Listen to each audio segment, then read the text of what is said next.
Halo Ayah Bunda, pernah kepikiran nggak sih kalau salah satu hadiah paling berharga buat masa depan si kecil itu ternyata sesuatu yang simpel yang mungkin udah ada di rak buku kita? Yuk kita bedah bareng-bareng kekuatan luar biasa di balik sebuah cerita. Coba saya tanya deh sama ayah bunda, apa sih cara paling ampuh buat mencerdaskan anak? Mungkin kita langsung kepikiran, les yang mahal ya, atau gadget canggih, atau sekolah paling top. Tapi gimana kalau jawabannya itu ternyata jauh lebih hangat, lebih dekat, dan udah ada di tangan kita? Oke, kita mulai dari yang pertama ya. Yuk kita lihat gimana cerita itu bisa membangun pikiran si kecil. Soalnya ini tuh bukan sekedar pengantar tidur biasa loh, tapi benar-benar nutrisi penting buat otak mereka yang lagi mekar-mekarnya. Nah, ini pas banget sama yang dibilang Pak Sukiman dari Kemendikbud. Beliau bilang, masa usia dini itu periode emas. Coba deh, bayangin otak si kecil itu kayak spons super yang siap menyerap apa aja yang kita kasih. Dan cerita, wah itu salah satu vitamin terbaik buat otak mereka.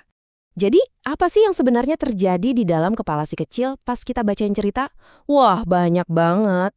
Mereka itu gak cuma dengerin loh, tapi otak mereka lagi kerja keras menyerap kosakata baru, melatih ingatan mereka buat ngikutin alur ceritanya. Dan yang paling seru, imajinasi mereka itu terbang bebas. Setiap lembar halaman itu kayak ngebuka jendela ke dunia baru yang penuh warna, bentuk, dan ide-ide yang luar biasa. Nah, gambar ini nih, nangkep banget intinya. Waktu si kecil dengar cerita soal kakek Bori yang lagi bangun kapal, mereka tuh nggak cuma dengerin doang, tapi mereka ikut membangun kapal itu di dalam pikiran mereka. Inilah latihan imajinasi yang jadi fondasi kreativitas dan kemampuan buat mecahin masalah nantinya. Tapi ceritain anak itu manfaatnya lebih dari sekedar kata-kata loh. Cerita itu juga nyentuh hati. Nah, gimana caranya? Yuk kita lihat. Pasti ayah bunda tahu banget momen ini kan? Pas si kecil nyender di pelukan kita, dengerin cerita dengan tenang.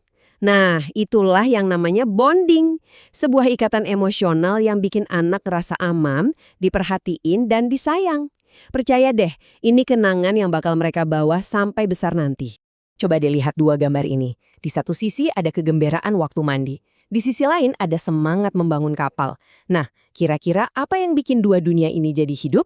Jawabannya, suara ayah bunda. Suara Anda lah yang ngasih warna pada kata-kata, ngasih nyawa ke karakternya, dan ngebangun dunia ajaib buat si kecil. Oke, terus pertanyaannya, di mana kita bisa nemuin cerita-cerita keren ini? Jawabannya, ada banyak banget cerita yang nunggu buat ditemuin. Dan lokasinya lebih dekat dari yang kita kira loh. Contohnya nih, buku Ayo Mandi ini. Buku ini diterbitin langsung loh sama Kementerian Pendidikan dan Kebudayaan. Ini bukti kalau sumber daya yang berkualitas tinggi itu sebenarnya udah disediain buat dukung perkembangan anak-anak Indonesia.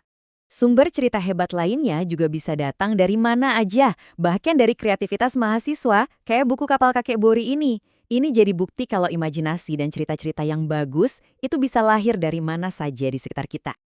Intinya gini deh, kita tuh punya ekosistem cerita yang kaya banget di Indonesia. Cerita-ceritanya nggak cuma seru, tapi juga mendidik. Dan yang penting, nyambung banget sama nilai-nilai budaya yang dekat di hati anak-anak kita.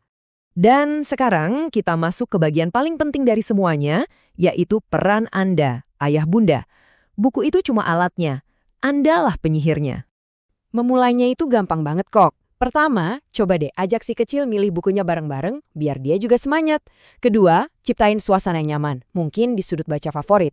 Ketiga, waktu baca, jangan malu-malu buat berekspresi ya. Pakai suara yang beda-beda, pakai gerakan tangan. Dan yang paling penting, konsisten.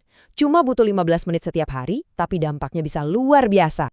Karena pada akhirnya, membacakan cerita itu bukan cuma soal kata-kata di atas kertas. Ini tentang memberikan hadiah yang paling berharga.